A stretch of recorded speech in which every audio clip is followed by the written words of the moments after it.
Bismillahirrahmanirrahim. Assalamualaikum warahmatullahi wabarakatuh. Innal hamdalillah nahmaduhu wa nasta'inuhu wa nastaghfiruh wa natubu ilaihi wa na'udzu billahi min syururi anfusina wa min sayyiati a'malina. May yahdihillahu fala mudhillalah wa may yudlil fala hadiyalah. Asyhadu an la ilaha illallah wa asyhadu anna Muhammadan abduhu wa rasuluh. Bapak Ibu rahimani wa rahimakumullahu jami'an. Pertama-tama tidak lupa untuk kita senantiasa mengucapkan puji syukur kepada Allah Subhanahu wa taala yang telah memberikan kepada kita limpahan karunia, yang seandainya kita mencoba untuk menghitung seluruh nikmat dan karunia yang telah Allah berikan kepada kita, tidak akan mampu kita menghitungnya.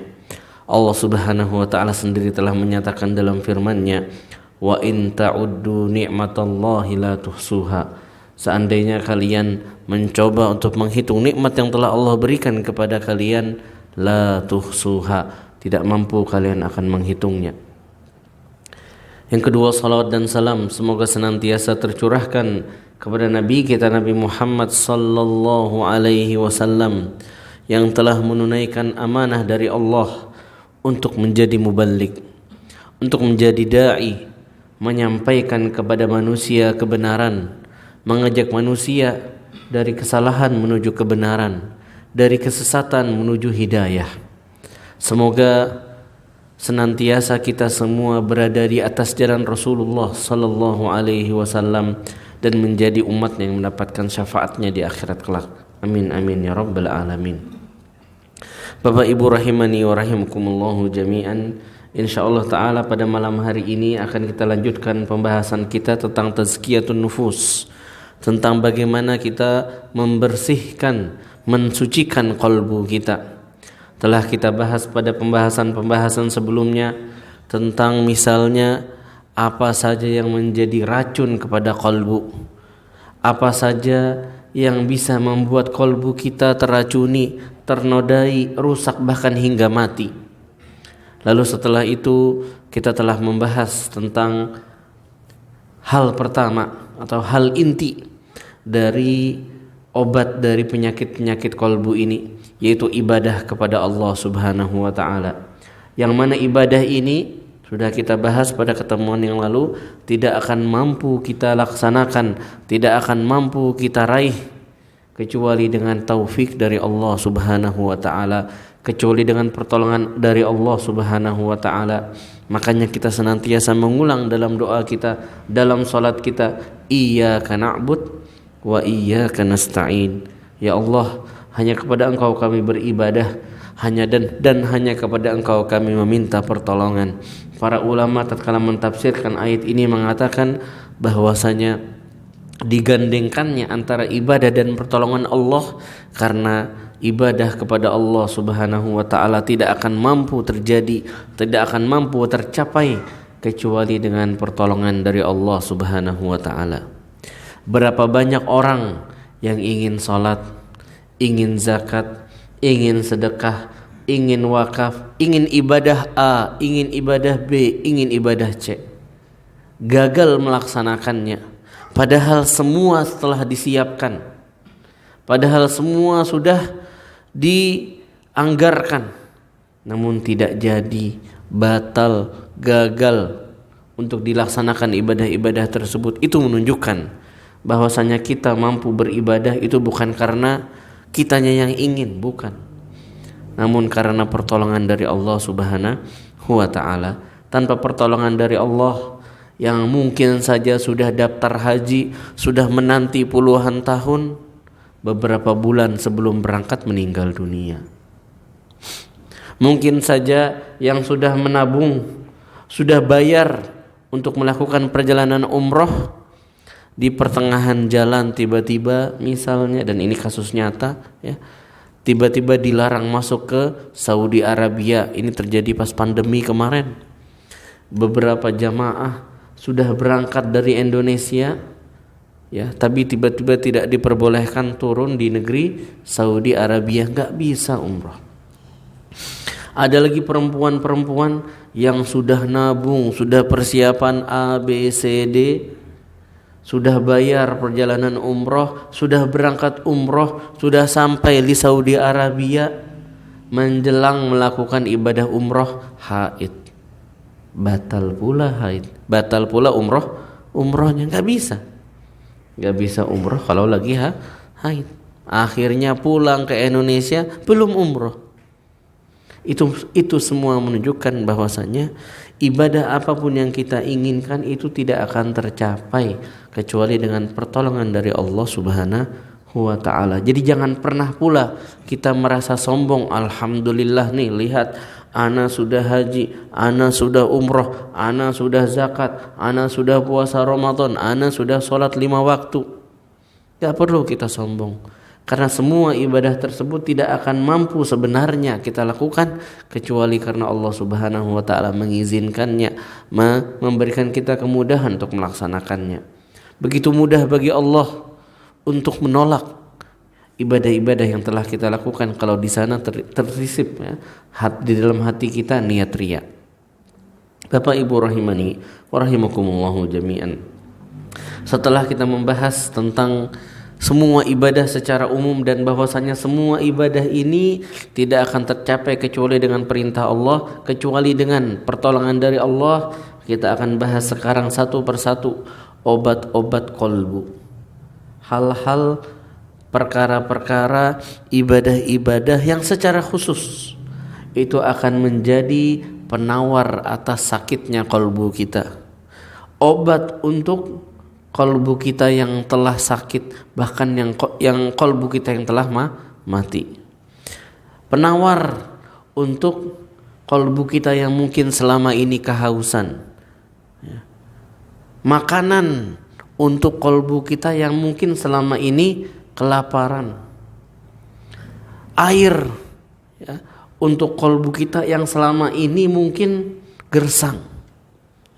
Seluruh ibadah secara umum akan membawakan kepada kolbu kita itu ketentraman, kehidupan, ya. Tapi di sana ada beberapa ibadah yang secara khusus ya sangat mudah untuk dikerjakan dari satu sisi, tapi sangat bermanfaat untuk kolbu kita. Ibadah-ibadah ini yang paling pertama dan paling umum ini adalah zikrullahi ta'ala wa tilawatul Quran. Dua ibadah yang paling mudah untuk kita kerjakan, paling ringan untuk kita laksanakan, tapi akan membawa dampak sangat signifikan pada kolbu kita. Kolbu kita akan menjadi lebih tentram, kolbu kita akan lebih hidup, kolbu kita akan lebih mudah menerima kebenaran, kolbu kita akan lebih mudah untuk beribadah, kolbu kita akan lebih mendorong kita kepada kebaikan. Yang paling mudah, paling sederhana itu dua hal ini. Zikrullahi ta'ala wa tilawatul Quran. Berzikir kepada Allah Subhanahu wa ta'ala dan baca Al-Quran. Dan baca Al-Quran sebenarnya adalah bagian dari zikir kepada Allah Subhanahu wa ta'ala pula. Bapak Ibu rahimani wa rahimakumullahu jami'an.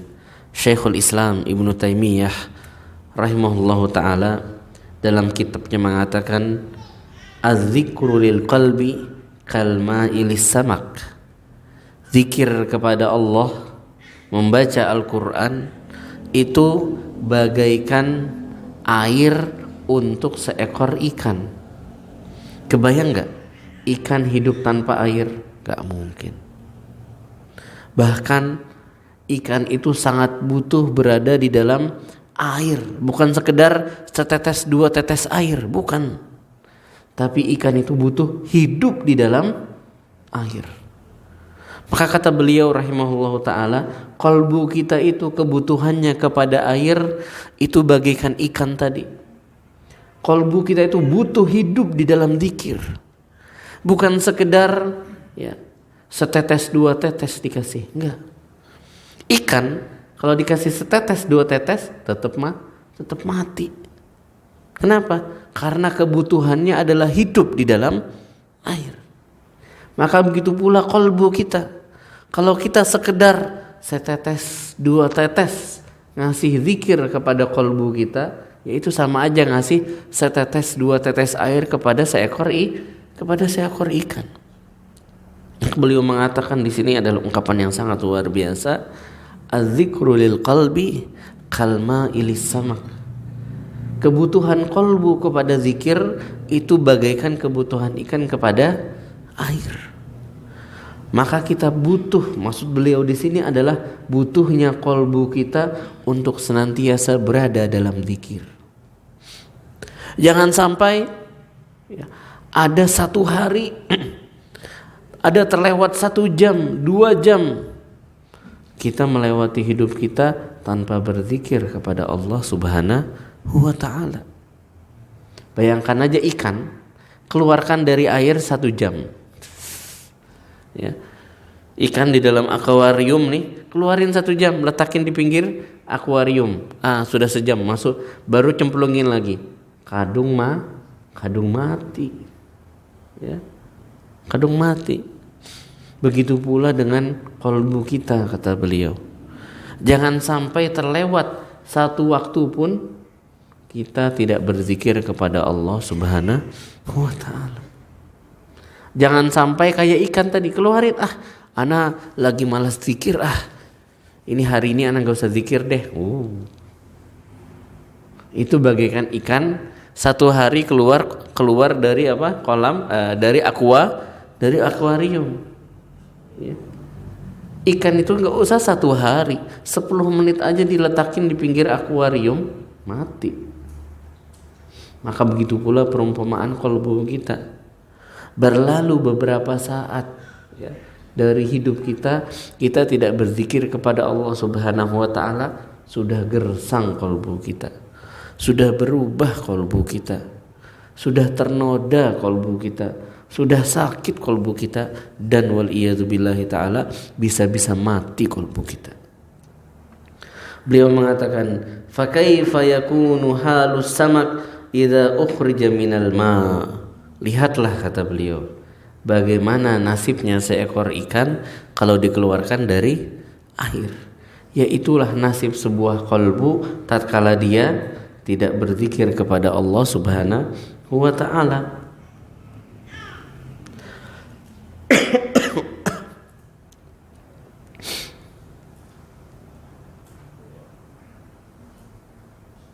Dan Allah Subhanahu wa ta'ala itu telah menyampaikan bahwasanya sebuah kalbu itu hanya akan tentram, hanya akan tenang, hanya akan bahagia, syaratnya cuma 1.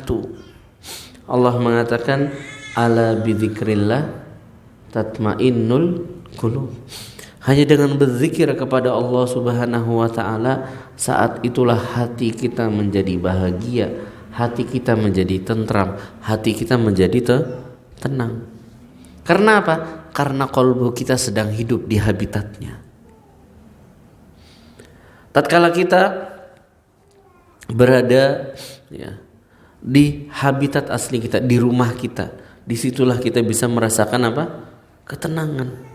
Begitu pula kolbu, tatkala dihiasi hari-hari si pemilik kolbu ini dengan zikir kepada Allah Subhanahu wa ta'ala, disitulah dia akan mendapatkan ketentraman, ketenangan, walaupun mungkin saja dia sedang diterpa musibah, walaupun mungkin saja dia sedang mendapatkan ujian A, mendapatkan musibah B. Tapi kalau seseorang itu senantiasa berzikir kepada Allah Subhanahu wa ta'ala, apapun yang menimpanya, dia tahu harus ngapain, dia tahu harus berbuat apa. Seorang muslim misalnya, tatkala dia mendapatkan informasi, mendengar kabar yang membuat dia gembira, alhamdulillah kamu bisa sekolah di sekolah favorit A, di situ insya Allah dijaga agamanya. Aduh bapak, Gimana bisa sekolah di situ, kan mahal. Alhamdulillah Dek dapat beasiswa. Berita baik kita dengar. Apa perintah dari Rasulullah sallallahu alaihi wasallam? Berzikir. Ucapkan apa? Alhamdulillahilladzi bi ni'matihi tatimmus sholihat. Diajari zikirnya. Kalau la qadarullah ya, kita dapat berita yang tidak kita harapkan, berita yang tidak kita inginkan, berita buruk yang tidak kita, aduh semoga ini nggak terjadi, beneran tetap diinformasikan, Dek, kamu daftar kerja di perusahaan ini ya, kamu daftar kerja di lembaga ini ya, mohon maaf Dek ya, kamu belum diterima, Dek, kamu daftar ikut tes untuk masuk ke universitas ini ya, sekolah tinggi itu ya, maaf ya Dek, setelah Bapak lihat nama kamu tidak ada. Apakah kita mencak-mencak diajari oleh syariat kita? Tidak. Kita diajari untuk tetap berzikir. Ucapkan apa? Alhamdulillahi ala kulli hal. Ada zikirnya. Ada zikirnya. Kita lagi santai, terus ngelihat wajah kita di apa? Di cermin. Masya Allah, ganteng banget ini. Masya Allah, Allah sudah ciptakan anak begitu indah. Diajari oleh syariat kita untuk baca doa Allahumma kama hassanta khalqi fahassin khuluqi. Kita jalan kaki keluar rumah, kita naik kendaraan, kita berjalan dari rumah menuju masjid, kita masuk masjid, kita sampai di dalam masjid, semua sudah diajari oleh syariat kita zikir-zikir yang bisa kita baca, supaya kita tidak terlewat satupun waktu, ya, tidak terlewat satupun kesempatan kecuali kita senantiasa berzikir kepada Allah Subhanahu wa ta'ala. Masuk toilet ada zikirnya, keluar toilet ada zikirnya. Kalau anak lagi nggak ngapa-ngapain, baca apa? Baca zikir. Rasulullah sallallahu alaihi wasallam mengatakan kalimatan, ada dua zikir, dua kalimat, khafifatani 'alal lisan, ringan di mulut, sakilatani fil mizan, berat di timbangan Allah Subhanahu wa taala nanti, habibatani ilar rahman, dicintai oleh Allah Subhanahu wa taala. Apa? Subhanallah wa bihamdih, subhanallahil azim. Ringan. Aduh, ngapain ya? Subhanallah walhamd, subhanallah wa bihamdih, subhanallahil azim. Rasulullah sallallahu alaihi wasallam mencontohkan, ya, disebut sebagaimana disebutkan oleh para sahabat, Rasulullah itu dalam sehari tidak kurang dari 70 kali istighfar. Astaghfirullah wa atubu ilaih, astaghfirullah wa atubu ilaih. Dalam riwayat yang lain tidak kurang dari 100 kali setiap hari. Kita mungkin 15 kali, 3 kali setiap selesai sholat. Ya, Rasulullah itu tidak kurang. Maksudnya tidak kurang apa? Lebih dari, ya. Tidak kurang dari 100, artinya lebih dari 100. Bisa 1000, bisa 2000, nggak tahu. Pokoknya nggak pernah kurang dari 100, dalam riwayat lain nggak pernah kurang dari 70. Selalu zikir. Allah Subhanahu wa taala mengatakan dalam Al-Qur'anul Karim, saya buka ayatnya takut salah baca.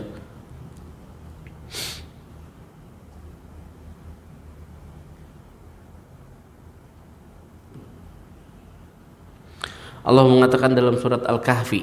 Nah, kita pada hari Jumat sering ya, atau malam Jumat ya, baca surat Al-Kahfi. Allah mengatakan al-malu wal banuna zinatul hayatid dunya. Harta benda, aset, uang di rekening, mobil, rumah, baju, jam tangan, kamera, HP, ya. Al-mal, harta, semua harta. Wal banun, keturunan, anak laki-laki, anak perempuan yang sudah tua punya cucu, ya, mungkin ada yang sudah punya cicit. Zinatul hayatid dunya. Itu adalah perhiasan, penghias kehidupan dunia. Lalu lanjutannya apa? Wal baqiyatus salihat. Al baqiyat as-salihat. Khairun inda rabbik, itu lebih Allah Subhanahu wa taala cintai, lebih indah, lebih penting, lebih berharga di sisi Allah Subhanahu wa taala. Khairun inda rabbika thawaban wa khairun amala, dan lebih baik dari segi apa? Impian kita, cita-cita kita. Apakah al-baqiyat as-salihat? Zikir kepada Allah. Subhanallah walhamdulillah wala ilaha illallah wallahu akbar wala haula wala quwata illa billah. Jadi zikir membaca 5 hal ini setiap hari kita baca. Setiap ada kesempatan kita baca. Itu lebih utama, lebih indah, lebih berharga dibandingkan harta kekayaan kita. Daripada anak keturunan kita yang mungkin lucu-lucu, yang gemesin. Tapi ternyata al-baqiyat as-salihat, zikir kepada Allah Subhanahu wa taala itu lebih berharga kata Allah Subhanahu wa taala. Dan ya, banyak dalam kesempatan, apalagi secara khusus mohon maaf orang Indonesia. Itu orang Indonesia ini dalam beberapa literatur yang saya baca, itu adalah orang-orang yang jarang baca buku. Ngapain? Ya, ngelamun, ya, nongkrong gitu ya. Ya nggak ngapa-ngapain gitu. Kalau kita lihat di luar negeri sana, saya lihat beberapa video itu, saking mereka itu mengejar dunia, kemana-mana ada yang bawa buku. Kenapa? Karena mereka disitulah hidup mereka, harus kejar dunia, kemana-mana bawa buku, baca buku terus. Ya, di beberapa negara itu, ya literasinya atau memanfaatkan waktunya untuk baca bukunya itu tinggi. Kalau Indonesia, ya, banyak nongkrongnya, banyak ngelamunnya. Sebenarnya nggak masalah, asalkan dalam kesempatan-kesempatan tersebut digunakan untuk berzikir kepada Allah Subhanahu wa taala. Kadang kita lagi nungguin lampu merah nih, rek lampu perempatan, nah sini misalnya perempatan gitu. Kita ngapain? Ayo bapak ibu, kita ngapain biasanya? Lagi nungguin lampu merah, diam aja kan? Nggak apa-ngapain, diam aja, memperhatikan lampu merah aja. Padahal kesempatan itu kalau kita gunakan untuk berzikir kepada Allah Subhanahu wa taala, dapat pahala kita. Makin indah hidup kita, makin bersinar kolbu kita, makin sehat kolbu kita, makin hidup kolbu kita. Sekedar apa? Nungguin lampu merah. Kadang kita pergi ke restoran, ke rumah makan atau ke warung lah, kadang harus ngantri. Kadang harus ngantri. Kita ke Indomaret, ke Alfamart belanja, kadang harus ngantri. Biasanya ngapain kita? Ngelamun. Nggak apa-ngapain. Padahal kalau kesempatan tersebut kita gunakan untuk berzikir kepada Allah Subhanahu wa taala, wow. Rasakan perubahannya, rasakan perbedaannya. Kalau setiap saat, setiap kesempatan waktu-waktu kosong kita tadi, kesempatan-kesempatan yang selama ini kita gunakan hanya untuk ngelamun, diam, enggak apa-ngapain, itu diganti dan diisi dengan zikir kepada Allah Subhanahu wa taala, rasakan perubahannya, rasakan perbedaannya. Imam Ibnu Qayyim rahimahullahu taala juga mengatakan, dalam kitab beliau ada sebuah kitab yang ditulis oleh Imam Ibnu Qayyim, ya, rahimahullahu taala, dalam kitab beliau yang berjudul Al-Wabil As-Sayyib. Secara artinya adalah hujan yang deras. Ya, hujan yang deras secara bahasa ya. Tapi kitab ini membahas tentang ya tazkiyatun nufus juga nih. Beliau menyebutkan di dalam buku tersebut kurang lebih ada 80 kebaikan, 80 keutamaan dari seseorang yang rutin berzikir kepada Allah Subhanahu wa taala. Tapi di sini diringkas oleh penulis yang ada di sini, beberapanya di antaranya adalah kata beliau, an-dzikra qutul qulubi warruh. Zikir itu adalah makanan pokoknya kolbu dan roh kita. Kalau orang Indonesia sudah makan sate, ya, sudah makan batagor, belum makan nasi, sudah makan belum Pak? Belum.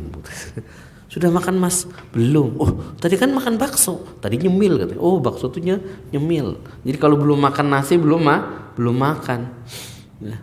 Sudah beli cilok 5.000, 10.000 itu, sudah makan Mas? Belum. Loh, sudah beli cilok 10.000? Iya, belum makan nasi. Wah, itu yang namanya makanan pokok. Seolah-olah kalau belum makan makanan pokok ini belum makan.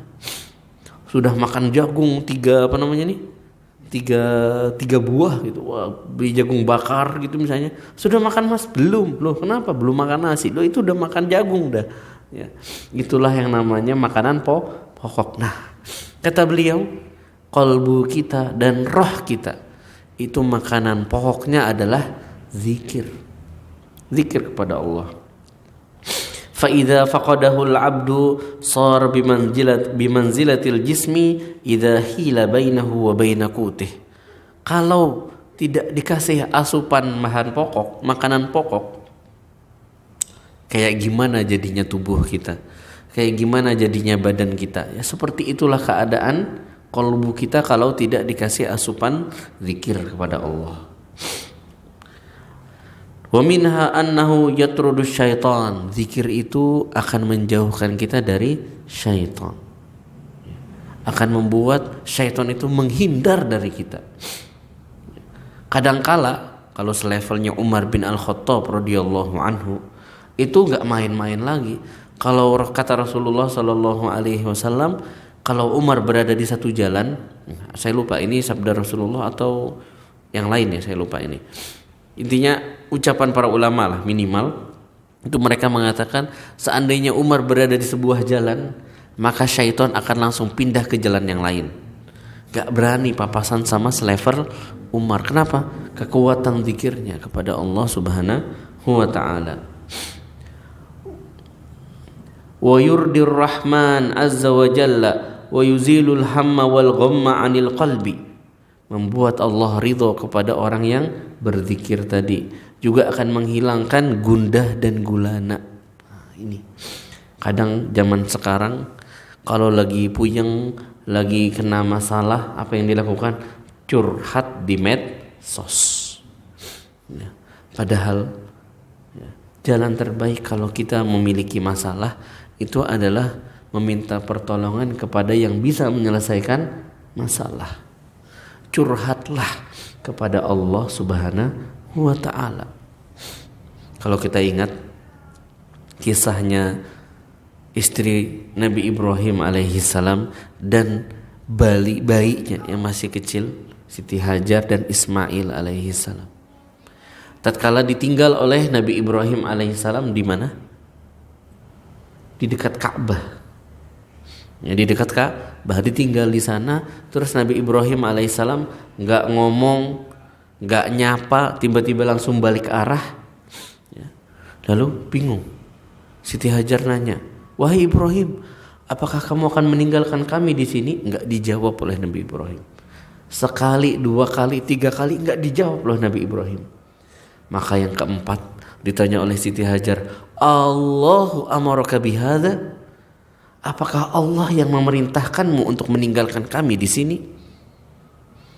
Baru saat itu Nabi Ibrahim alaihissalam menjawab berbalik dan mengatakan, iya, betul. Allah yang memerintahkanku untuk meninggalkan kalian berdua di sini. Dan lihat, di zaman itu belum ada minyak ya. Arab Saudi itu belum kaya kayak sekarang, enggak. Yang ada hanya apa? Hanya pasir. Yang ada hanya apa? Ka'bah. Sudah, dia itu tok. Pasir dan Ka'bah, sudah. Gak ada yang lain. Lalu bagaimana ini? Mau makan gak ada makanan, ya tersedia sedikit langsung habis gak beberapa saat. Minuman yang paling penting gak ada. Di tengah gurun pasir. Tapi apakah Siti Hajar akhirnya lapor di medsos? Nggak ada medsos zaman dahulu. Ya. Apa yang beliau lakukan? Berusaha mencari.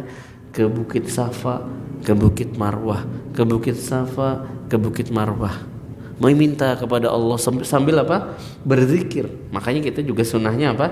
Selama kita kalau kita zikir, kalau kita haji maupun umroh lagi sa'i, apakah kita diam saja tatkala kita sa'i antara Safa dan Marwah? Enggak. Sunnahnya apa?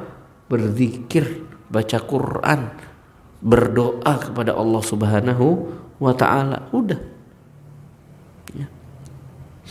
Itu yang dilakukan oleh Siti Hajar.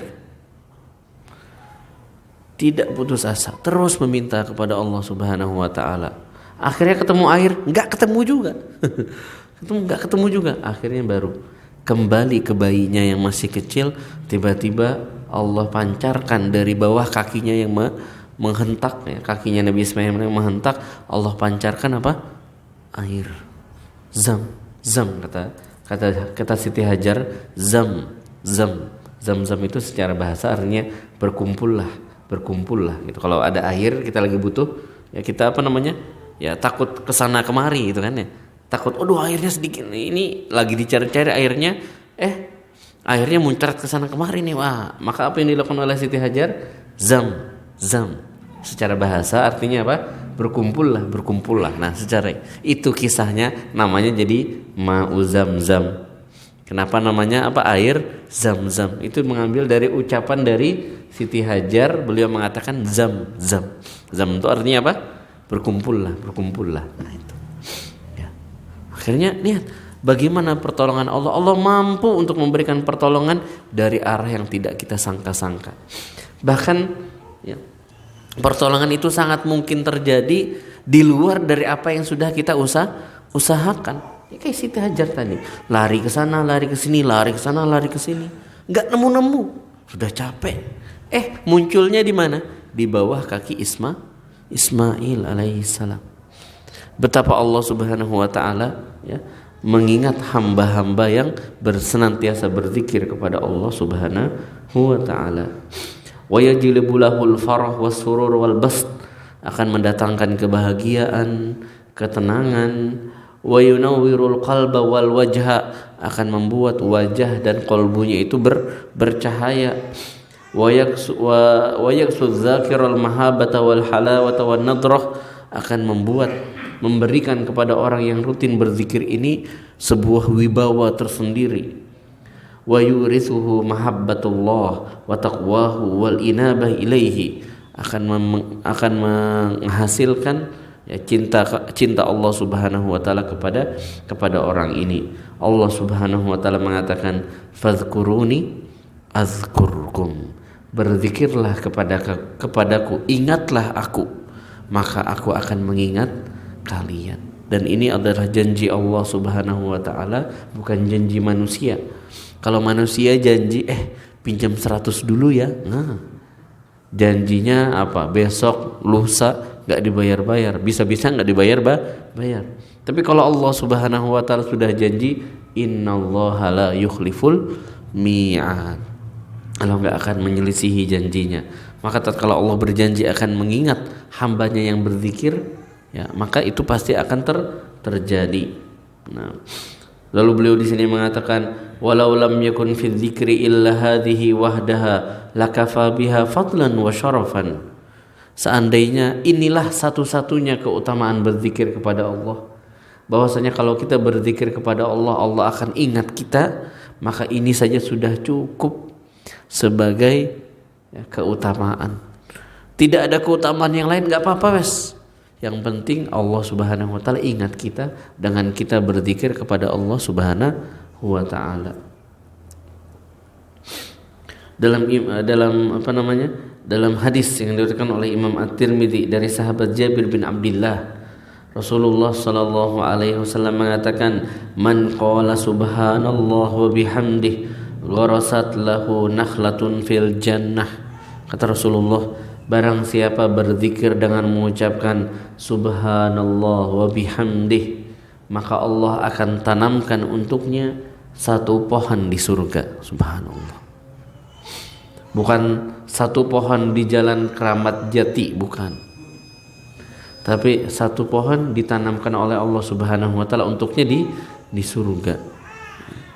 Sekarang developer itu kalau jualan rumah, beli rumah ini bonus pohon ini, ya kadang gitu ya, ada yang kayak gitu kan, dapat bonus pohon kurma, dapat bonus pohon durian setinggi 3 meter.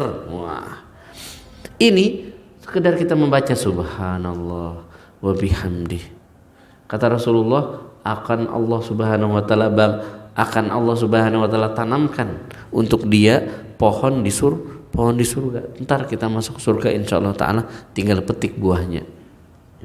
Dalam hadis yang lain Rasulullah sallallahu alaihi wasallam mengatakan, man qala, barang siapa membaca la ilaha illallah wahdahu la syarikalah lahul mulku wa lahul hamdu wa huwa ala kulli syai'in qadir fil yaumi mi'ata marrah, dalam satu hari dia membaca zikir ini 100 kali, Masya Allah, ya. Kanat lahu adla asyra riqabin, dia mendapatkan pahala setara dengan membebaskan 10 orang budak. Wa kutibat lahu mi'atu hasanah, dituliskan untuknya dalam catatan amalnya 100 kebaikan. Wa muhiyat anhu mi'atu sayyi'ah, akan dihapuskan dari catatan dosanya 100 dosa kecil. Wa kanat lahu hirzan minasyaiton, dan Allah akan memberikan untuknya penjagaan dari syaitan. Yaumahu dzalik, selama hari itu yang dia sudah melengkapkan membaca zikir tadi sebanyak 100 kali, hatta yumsi, sampai dia masuk ke hari berikutnya. Masya Allah. Kita kadang kalau minta dikawal, ya mungkin di sini ada yang pernah mungkin minta dikawal oleh satpam. Nah, itu satpam itu gajinya berapa sebulan? UMR paling Pak ya. Sedangkan kita ingin mendapatkan perlindungan dari Allah, lebih keren mana? Perlindungannya satpam apa perlindungannya Allah? Lebih terjaga mana? Kita dijaga satpam apa dijaga Allah? Pasti jawabannya dijaga Allah. Tapi ternyata Allah Subhanahu wa taala mempersyaratkan hal yang sangat mudah untuk kita lakukan. Cukup baca apa? La ilaha illallah wahdahu la syarikalah lahul mulku wa lahul hamdu wa huwa ala kulli syai'in qadir. Baca ini 100 kali dalam sehari, dapat perlindungan dari Allah. Ibnu Mas'ud radhiyallahu anhu, salah seorang sahabat Rasulullah, mengatakan, la an usabbihallaha ta'ala tasbihatin ahabbu ilayya min an unfiqa adadahum dananira fi sabilillah. Kata beliau, aku bertasbih untuk Allah Subhanahu wa taala dalam satu hari itu lebih aku cintai, lebih aku sukai, lebih aku rutin untuk kerjakan daripada sekedar aku bersedekah, berinfak sejumlah yang sama di jalan Allah Subhanahu wa taala. Subhanallah. Ini menunjukkan betapa sahabat Ibnu Mas'ud lebih mementingkan zikir kepada Allah Subhanahu wa taala. Jangan sampai lewat. Bukan maksudnya udah Anda enggak usah sedekah, Anda banyak zikir saja. Bukan, maksudnya itu bukan. Ibnu Mas'ud di sini sedekah jalan juga.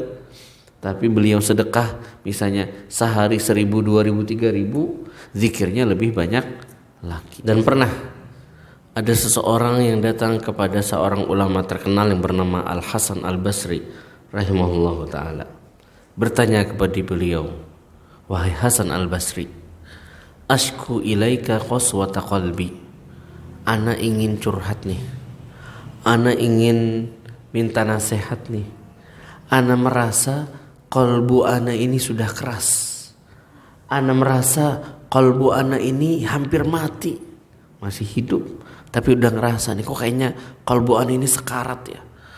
Kenapa? Karena ana ngelihat hati ana, qalbu ana ini nggak pernah tergerak untuk melakukan amal soleh. Mau amal soleh kok kayaknya berat banget. Mau sedekah kok kayaknya masukin tangan berat banget. Mau melangkah ke masjid kayaknya berat banget. Mau ibadah semuanya berat. Ngerasa nih dia. Jadi qalbunya masih ada kehidupan sedikit. Masih hidup lah, masih nyadar lah. Nah, datang kepada Al-Hasan Basri ngadu, curhat nih. Gini loh keadaan qalbu ana. Maka beliau mengatakan azibhu bizikri.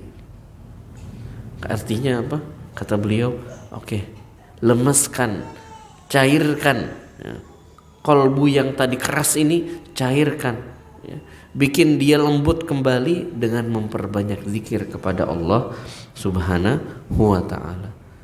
Ingat terus kesempatan apapun zikir kepada Allah Subhanahu wa ta'ala. Sekedar ya, pernah suatu ketika ada seorang badui nih. Lihat bagaimana Rasulullah sallallahu alaihi wasallam itu sangat hikmah. Ya. Ada seorang badui datang kepada Rasulullah sallallahu alaihi wasallam lalu mengatakan, "Wahai Nabi, wahai Muhammad, saya itu belum masuk Islam. Aku ingin masuk Islam." Wah, bahagia Rasulullah. Kata Rasulullah, "Ucapkan asyhadu an la ilaha illallah wa asyhadu anna Muhammadar Rasulullah." Langsung syahadat orang itu. Asyhadu an la ilaha illallah wa asyhadu anna Muhammadar Rasulullah. Udah masuk Islam. Habis itu dia ikut salat bersama Rasulullah sallallahu alaihi wasallam. Orang baru masuk Islam, kira-kira salatnya ngapain? Nih, Allahu Akbar, ikut Allahu Akbar. Baca Al-Fatihah, baca surat pendek, baca ayat yang pendek gitu ya, beberapa ayat dari Al-Qur'anul Karim, lalu sujud, lalu ruku ya. Ruku dulu ya. Ruku, sujud, tahiyat awal, tahiyat akhir. Selesai sholat, badui ini datang kepada Rasulullah. Tadi itu apa namanya? Ngapain tadi itu? Sholat. Oh, sholat. Gimana cara sholat? Aku nggak bisa ini sholat, kata orang. Namanya juga orang baru masuk Islam. Pokoknya tadi aku hafal dari apa yang diucapkan apa? Subhanallah. Ada subhanallah. Ada Allahu Akbar. Ada la ilaha illallah. Kata Rasulullah SAW, udah itu aja dibaca. Ya, betapa Rasulullah Sallallahu Alaihi Wasallam tahu. Oh, ini juga namanya orang baru masuk Islam. Kata dia, la adri dan danataka wala dan danata ashabika. Wahai Muhammad, aku nggak tahu apa yang kamu baca dari tadi, komat kamit. Bagi orang yang nggak paham nih, orang belum hafal Al-Quran nih, orang baru masuk Islam nih. Tadi aku mendengar cuma apa? Subhanallah, ada Allahu Akbar, ada la ilaha illallah, ada. Ya udah, kata Rasulullah, baca itu aja dalam sholatmu, masih progres. Ya, jangan sampai orang baru masuk Islam, hafalin dulu Al-Fatihah. Hah, apa itu Al-Fatihah? Nah, ditalkin tuh belum tentu langsung hafal. Oh, belum hafal ya, jangan sholat dulu. Enggak, jangan kayak gitu ya. Ya, baca. Oh sudah. Bisanya apa? Subhanallah, Allahu Akbar, wala haula wala quwata illa billah, la ilaha. Lu udah baca itu aja dulu. Sambil diajari baca Al-Fatihah. Habis baca Al-Fatihah baru diajarin bacaan-bacaan, zikir-zikir, apa yang dibaca pas ruku, pas sujud baru diajari, apa yang dibaca pas tahiyat baru diajari. Selama masih progres, yang penting dia dalam sholatnya baca zikir. Tapi jangan sampai pula kita sudah tua masih gitu bacaannya. Jangan sampai sudah bertahun-tahun Islam ya. Bacaannya apa Pak? Aduh, pokoknya bacanya subhanallah walhamdulillah wala ilaha illallah Allahu akbar. Lah, sudah berapa tahun jadi muslim, Pak? Ya. Kalau orang baru masuk Islam wajar bacaannya itu. Ya. Tapi lihat bagaimana Rasulullah sallallahu alaihi wasallam sebenarnya bisa. Rasulullah mengatakan sudah ikutin aja. Kadang kita itu yang kita ajarkan kepada apa? Anak kita ya. Nah, yuk ikut sholat yuk. Abi, gimana caranya sholat? Udah ikutin aja. Tidak itu yang diajarkan oleh Rasulullah Sallallahu Alaihi Wasallam. Soalnya ini kesempatan besar. Orang lagi sholat itu berada dalam keadaan paling dekat dengan Allah Subhanahu Wa Taala. Masa diem toh? Ya, maka apa? Tetap diajarin untuk baca zikir. Jangan diem. Ya. Jangan diem. Ya. Jadi sholat itu walaupun seseorang baru masuk Islam, disuruh sholat, belum bisa sholat, belum hafal bacaan sholat, bukan disuruh untuk diam, bukan. Tapi disuruh untuk tetap membaca zikir apa yang bisa dia baca. Atau mungkin ada seseorang yang mungkin sama orang tuanya nggak pernah diajarin agama. Anda pernah kenal seseorang, subhanallah ya waktu itu bapaknya KTP-nya doang Islam katanya. Sholat gak pernah bapak anak. Gitu. Disuruh sholat nggak tahu harus baca apa. Nah itu. Maka pas pertama kali diajari ya disuruh nanti bapak hafalannya sedikit-dikit ya. Ya baca. Yang penting jangan apa? Yang penting jangan diam. Dalam sholat sekalipun orang belajar sholat aja tetap disuruh baca zikir. Bukan tidak suruh sekedar disuruh diam. Imam Makhul juga mengatakan dalam kesempatan yang lain, zikrullahi shifaun. Banyak zikir kepada Allah itu adalah syifa, penyembuh. Kita punya masalah apa saja, kita punya penyakit apa saja, penyakit itu bisa disembuhkan dengan apa? Zikir, ruqyah namanya. Ya. Kita punya permasalahan, minta tolong sama Allah. Jangan sampai ya, ada orang ya gajinya kecil, zikir kepada Allahnya juga hilang. Banyak itu ya, kasihan. Kadang orang-orang yang mengejar dunianya kagak dapat, akhiratnya sudah siap dengan neraka wal iyadzubillah itu ya, kayak saya tatkala tinggal di Jakarta dulu, subhanallah ya, banyak sekali orang nggak sholat Jumat Pak. Gila-gila saya. Astagfirullah. Jumat gitu, sholat Jumat nggak. Jadi gini, bayangan saya, kalau Jumat aja nggak sholat, itu bagaimana dengan sholat 5 waktu? Ya, sholat Jumat aja nggak. Padahal apa? Masjid di depan mata, nggak sholat Jumat. Subhanallah. Ya, itulah. Gimana itu hatinya itu? Gimana itu hatinya? Dalam kesempatan yang lain, ya, seorang ulama yang bernama Salman ditanya tentang apakah amalan yang paling utama, maka beliau mengatakan, bukankah Allah Subhanahu wa taala telah berfirman dalam Al-Qur'an, wala dzikrullahi akbar, dan sungguh zikir kepada Allah itu adalah amalan yang terbesar. Dalam hadis yang diriwayatkan oleh Imam Bukhari juga dari sahabat Abi Musa al-Asy'ari radhiyallahu anhu, Rasulullah sallallahu alaihi wasallam pernah bersabda, masalul ladzi yadhkuru rabbahu wal ladzi la yadhkuru rabbahu masalul hayyi wal mayyit.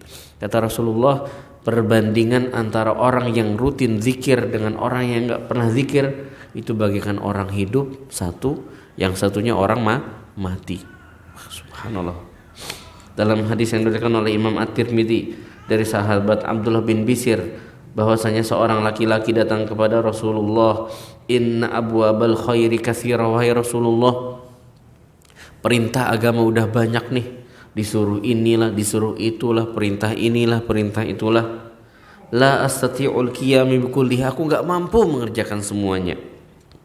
Fa akhbirni bima syi'ta atasabbatu bihi wala tuksir alayya. Tolong kasih aku sebuah tips amalan yang bisa aku rutinkan dan gak akan jadi beban untukku.